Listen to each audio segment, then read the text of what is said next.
Arafat Rahman cocoa ক্রীড়া পরিষদের কুষ্টিয়া জেলা শাখা অনুমোদিত।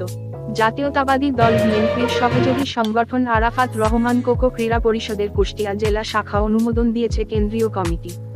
গতকাল শনিবার বিকাল 4টায় জাতীয়তাবাদী দল বিএনপির কার্যালয়ের তৃতীয় তলায় কেন্দ্রীয় সভাপতি ও সাধারণ সম্পাদকের উপস্থিতিতে কেন্দ্রীয় কমিটির নেতৃবৃন্দের মতামত অনুযায়ী কুষ্টিয়া জেলা শাখার 31 সদস্য বিশিষ্ট কমিটির অনুমোদন দেওয়া হয়। এ সময় উপস্থিত ছিলেন আরাফাত রহমান কোকো ক্রীড়া পরিষদ কেন্দ্রীয় কমিটির সভাপতি মোহাম্মদ সাইফুল ইসলাম রাশেদ ও ভারপ্রাপ্ত সাধারণ সম্পাদক মোহাম্মদ জয়নাল আবেদিন আরজু। সংগঠনের দাপ্তরিক দায়িত্বে পালন করেন আরাফাত রহমান কোকো ক্রীড়া পরিষদ কেন্দ্রীয় কমিটির সহসাধারণ সম্পাদক চলতি দায়িত্ব দপ্তর মোহাম্মদ আবুল কালাম আজাদ।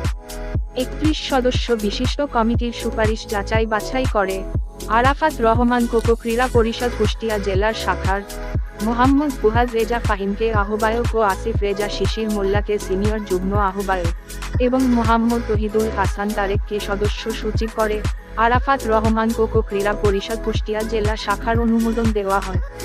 এ সময় আরও উপস্থিত ছিলেন কেন্দ্রীয় কমিটির সম্মানিত উপদেষ্টা ডক্টর নজরুল ইসলাম খান, সংগঠন সহ সাধারণ সম্পাদক আজাদ খন্দকার এবং ঢাকা মহানগর উত্তরের পূর্ব থানার সভাপতি মোহাম্মদ আবুল কালাম আজাদ সহ আরও অন্যান্য নেতৃবৃন্দ উপস্থিত ছিলেন।